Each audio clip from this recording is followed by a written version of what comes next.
Welcome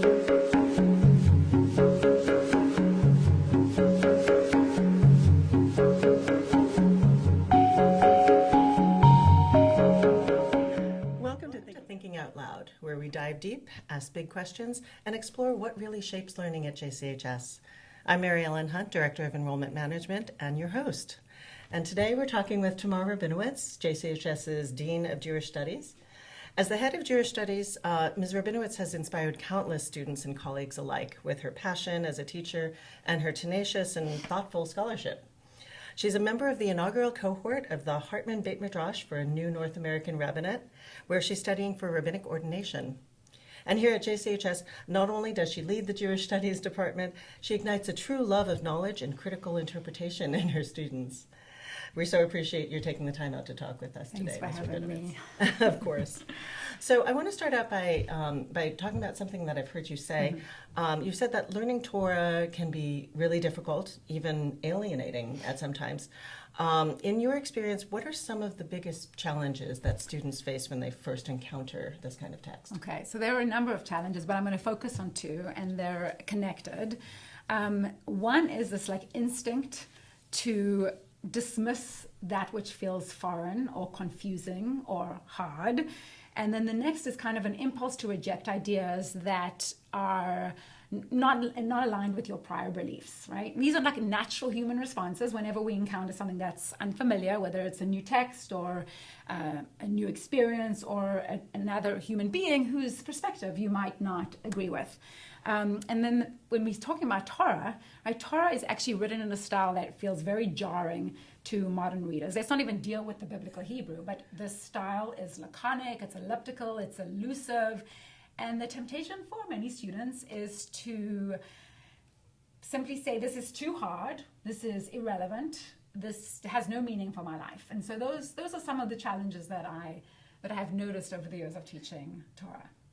Interesting. And how do you encourage students to engage with the ideas that they're encountering in the Torah when they might feel outdated or counter to their own beliefs? Okay.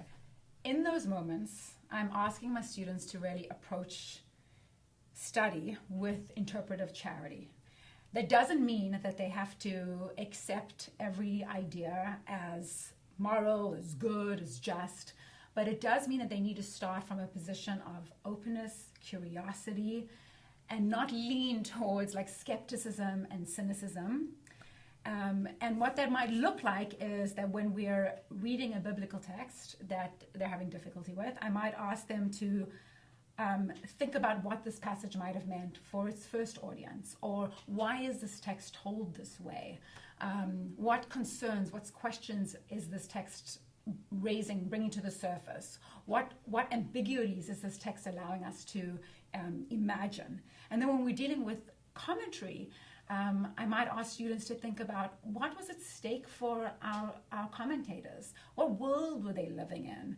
What problems were they trying to solve? Really what I'm asking them to do is come at text with curiosity. And because when you come with text with curiosity, you can unpack and unpeel layers and layers of meaning that might not be there if you just dismiss it outright. Even in the end, if you still feel unsettled or you don't agree with the text, that wrestling with the text, right, allows you to deepen maybe your own moral clarity, what you're thinking the text, what your own beliefs might be, but it also deepens your empathy, your imagination, your appreciation for these texts. And I imagine that must then translate so well to having hard conversations with people that you disagree with. Absolutely. Or reading this all extends way beyond the classroom. Yeah, amazing. With your students, you've described 3 commitments for learning Torah that you ask them to hold on to as they engage with this work. Attentiveness, complexity, conversation, and then that great phrase, interpretive charity, which I love. Can you explain what that looks like in practice? How does that show up? So attentiveness, this is my key one. It really means slowing down. It means really, really, really listening and noticing what the text or what your Hevruda is saying, what words are being used, what words are not being used, and allowing the ambiguities, really, and I've said this, to expand your imagination. In practice, what this might look like is students might read a pasuk, a verse, more than once, trying to notice any repeated language or a word that they know from another text, right, and drawing connections. It also might mean, particularly in my classes where students are also translating, deciding on which definition of a word to privilege over others, because one word can have multiple meanings, which could, when you choose what word you actually want to privilege, can then impact what this text means. It could impact possible interpretations. So that is what I mean by attentiveness.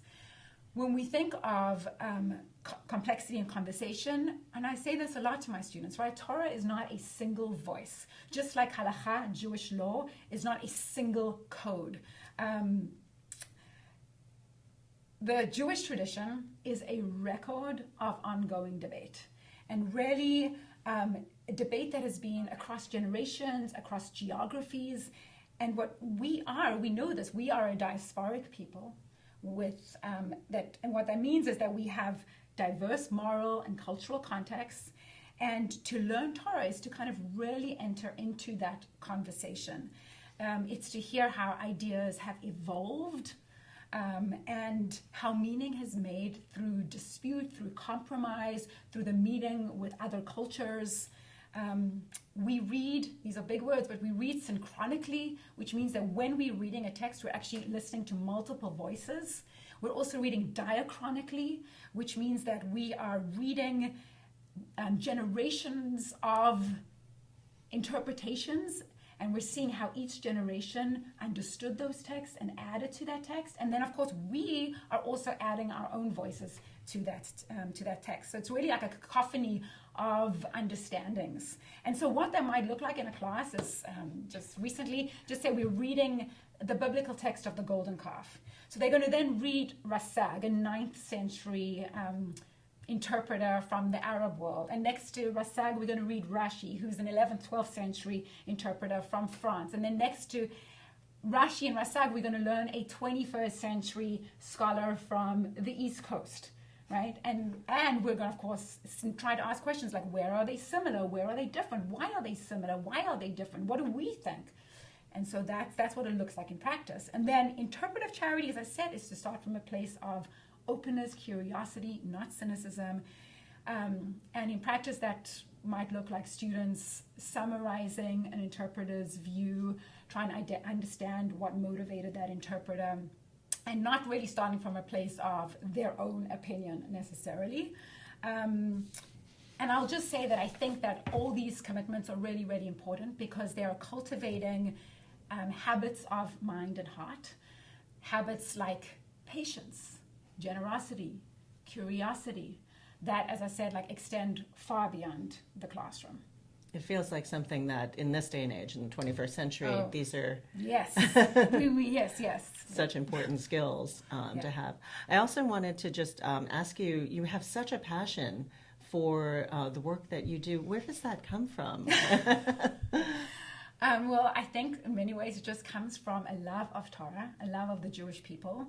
And I think a sense that the study of Torah builds important skills that help us be good human beings, ethical, moral human beings.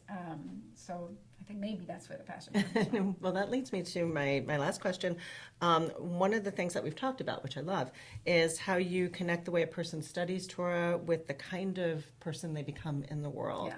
So how does this discipline of learning cultivate the humility, the responsibility, the moral courage that you were talking about? Okay. I think the discipline of Torah study teaches humility, which for me is a very, very important quality, because I'm constantly being reminded that I don't have all the answers, right? We don't have all the answers. And that when we're reading text and we're reading commentaries, what we're really just seeing is layers and layers and layers of insight and thinking and grappling, and that we are part of a tradition that is more than a single understanding. When I think about why I'm wanting to become a rabbi, there are many reasons why, but one of the reasons is that I really want to model for my students, for my children, for my community, of what it means to be like in process, like what it means to ask hard questions and to really commit to a life of learning, of a process that will never end. It is like, can be very daunting, but it's also very, very humbling, right, to commit to that process. I also think that the study of Torah fosters responsibility, because when we are encountering another voice, whether that voice is the text or whether that voice is my chevruta, even a voice that I don't agree with, like, I have an ethical obligation to listen to the other and to respond thoughtfully to the other. I also think that Torah, and when I say Torah, I'm meaning Torah, a big umbrella Torah, also nurtures moral courage. Torah does not give us easy answers, and Torah is also filled with contradictions and competing values, and we have to make decisions around which value we want to privilege and hold up and which one we don't, and that takes courage. And I'll just say, because we've already kind of alluded to it, we are living in a world that rewards hot takes, quick conclusions, and I think Torah is cultivating something that is really counterculture, which is the ability to slow down, to really listen to what someone is saying, whether it's a text or another human being, and to engage with complexity with integrity and with curiosity and with an open heart. So many people see things in black and white, and it seems like such a beautiful gift to give people to take them out of that. Mm-hmm. Well, thank you so much for sitting down and talking with us today. I really appreciate it. And thank you so much for joining us. If you've enjoyed our conversation, please be sure to follow us by clicking subscribe. Each week we talk with a member of the JCHS community about what really matters in learning and the uniquely JCHS approach to education.